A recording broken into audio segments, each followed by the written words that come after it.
미카엘과 그의 사자들 교회 91번째 설교를 시작하겠습니다. 요한복음 17장 6절로 8절까지 보겠습니다. 세상 중에서 내게 주신 사람들에게 내가 아버지의 이름을 나타내었나이다. 저희는 아버지의 것이었는데 내게 주셨으며 저희는 아버지의 말씀을 지켰나이다. 지금 저희는 아버지께서 내게 주신 것이 다 아버지께로서 온 것인 줄 알았나이다. 나는 아버지께서 내게 주신 말씀들을 저희에게 주었으며 저희는 이것을 받고 내가 아버지께로서 나온 줄을 참으로 아오며 아버지께서 나를 보내신 줄도 믿었사옵나이다. 아멘.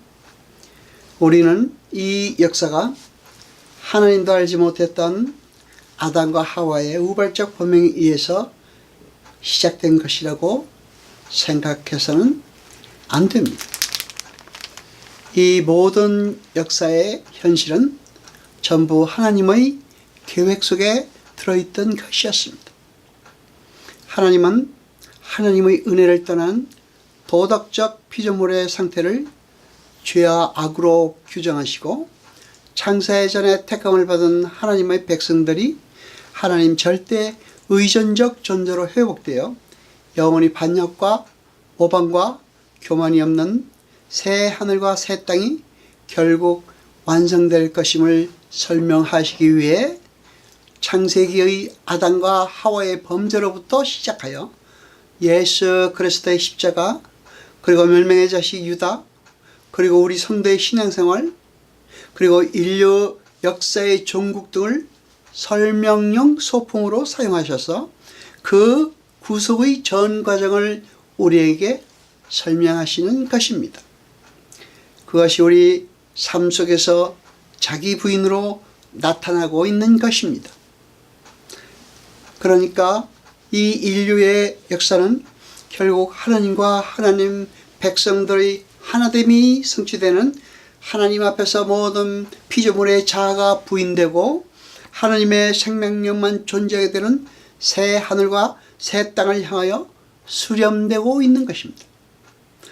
그 전체의 청사진을 작정이라고 하는 것이고 그 작정이 성취되기 위해 하나님의 백성들의 구원이 계획되어지는 것을 예정이라고 합니다. 그 작정과 예정을 실현하기 위한 하나님의 열심을 섭리라고 합니다. 그리고 그 섭리가 어떤 목적지를 향하고 있을 때 그 목적이 있는 섭리를 특별히 경륜이라고 합니다. 그러니까 모든 것은 하나님의 열심에 의해 시작되고 진행되고 완성되는 것입니다. 하나님의 창조를 떠나서 우발적이고 우연적으로 발생할 수 있는 것은 하나도 없으며 모든 것은 하나님의 주권과 그분의 능력과 그분의 뜻에 의해 움직이고 있는 것입니다.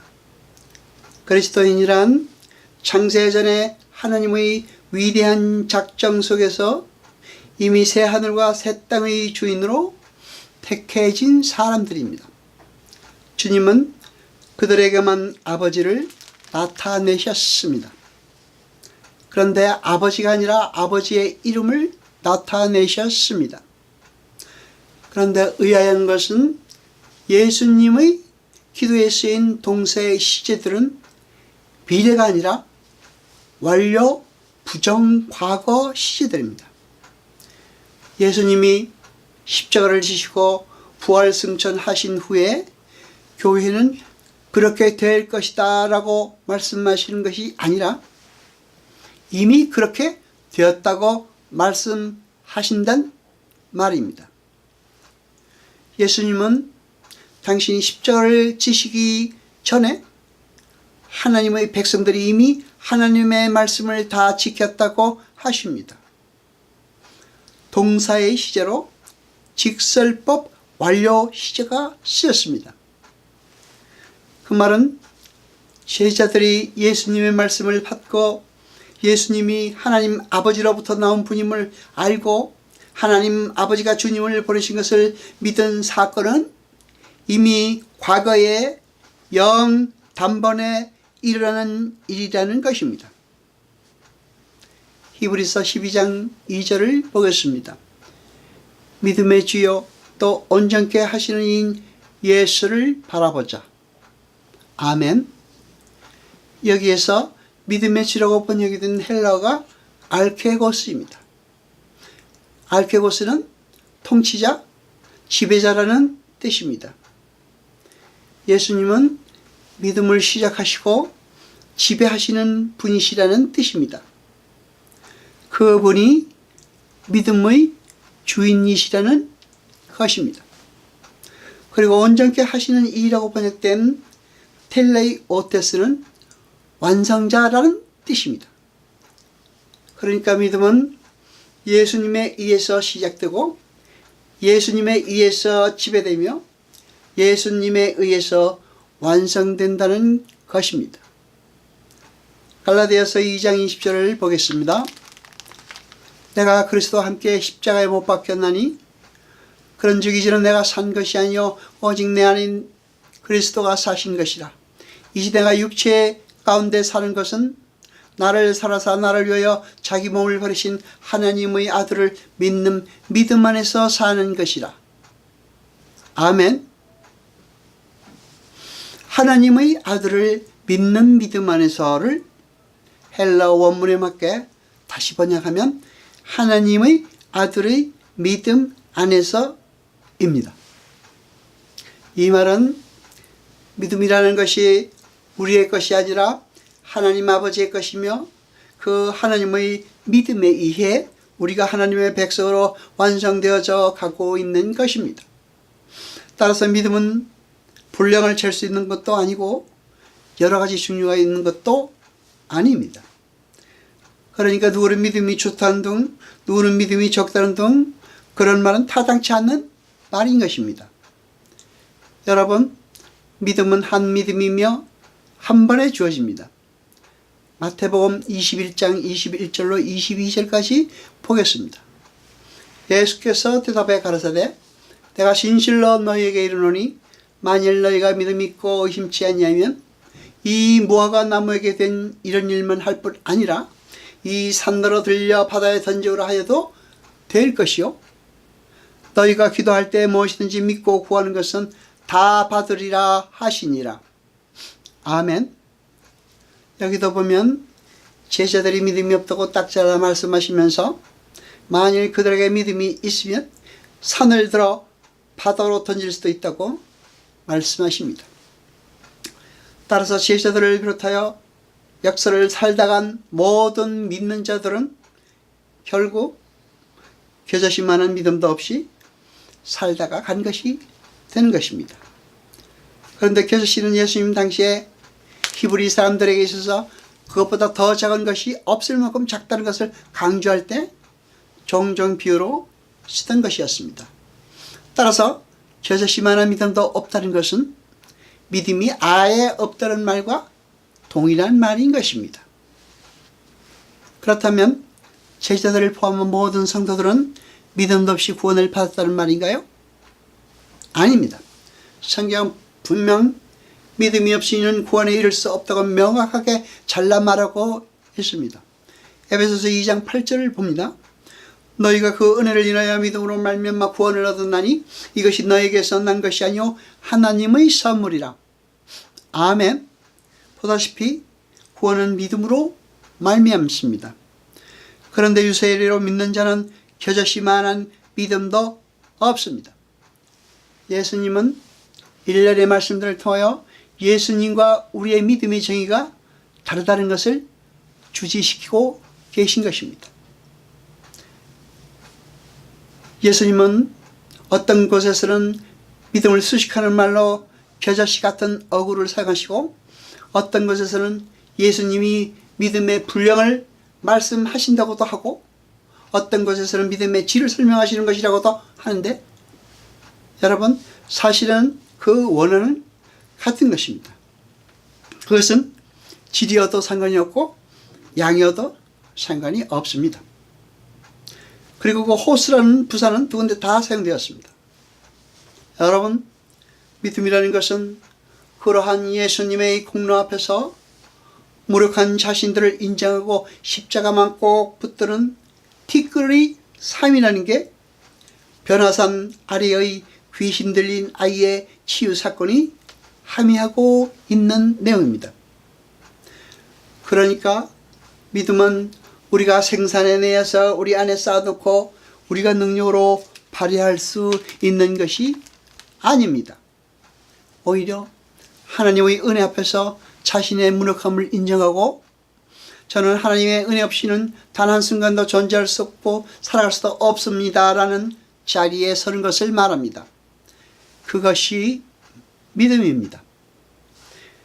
그런데 산 아래에서 믿음을 곡해하고 있는 자들의 믿음을 오용하고 있는 것입니다. 그것이 죄입니다. 마태복음 17장 19절로 20절까지 보겠습니다. 이때에 제자들이 동령이 예수께 나와 가로되 우리는 어찌하여 쫓아내지 못하였나이까. 예수께서 가라사대 너희의 믿음이 적은 영혼이라. 진실로 너희에게 이르노니 너희가 만일 믿음이 한 겨자씨만큼만 있으면 이 산을 명하여 여기서 저기로 옮기라 해도 옮길 것이요 또 너희가 못할 것이 없으리라. 아멘. 제자들이 자기들은 왜 귀신을 쫓아내지 못한 것이냐고 주님께 묻자 주님이 너희에게는 겨자씨만한 믿음도 없기 때문이다 라고 말씀하십니다. 이 어구를 겨자씨 같은 믿음이라고 번역해도 무방합니다. 믿음은 하나님의 것이므로 겨자씨처럼 없는 듯 보이지 않는 듯 우리에게 존재하는 것인데 우리가 생각하는 믿음은 능력에서 나오고 남들에게 과시할 수 있는 그런 믿음을 말하고 있지 않습니까? 그래서 제자들은 자신의 믿음을 근거로 귀신을 내쫓으려고 했던 것입니다. 그것은 믿음의 정의를 잘못 내리고 있는 행동이었습니다. 그러니까 겨자씨 같은 믿음이 아닌 능력이 발휘되는 믿음을 가졌다는 것은 다시 말하면 오히려 겨자씨만한 믿음도 없는 상태인 것입니다. 믿음이라는 것은 우리의 무력함과 불가능함이 전제된 곳에서 하나님의 능력과 하나님의 열심이 나타나는 것입니다. 히브리서 11장을 우리가 믿음장이라고 말합니다. 믿음은 이러이러한 것이라고 설명하는 장입니다. 그런데 그 믿음장에 내일된 믿음의 조상들은 하나같이 하나님의 열심에서 끌려가서 목적지에 도달한 사람들입니다. 아브라함이 그렇고 사라가 그렇고 야곱이 그렇고 모세가 그렇습니다. 그런데 그들이 믿음으로 모든 일을 행했다고 합니다. 이렇게 믿음의 조상들은 하나님의 열심에 의해서 질질 끌려가서 자기들의 의사와는 전혀 다른 구원이라는 목적지에 다다른 사람들인 것입니다.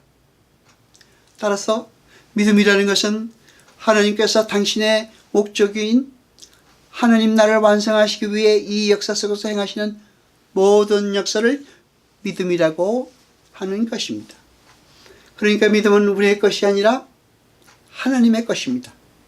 믿음이라는 단어는 우리의 언어가 아니라 하나님의 언어인 것입니다.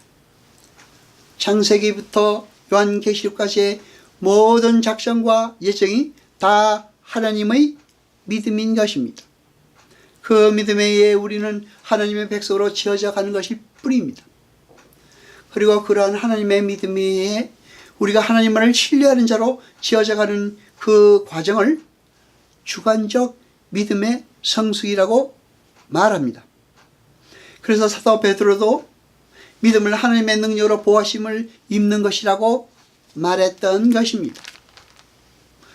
그런데 34절에 아이의 아버지가 믿습니다라고 해놓고 무엇이라고 말했습니까? 다음에 나의 믿음 없는 것을 도와주소서라고 말했습니다.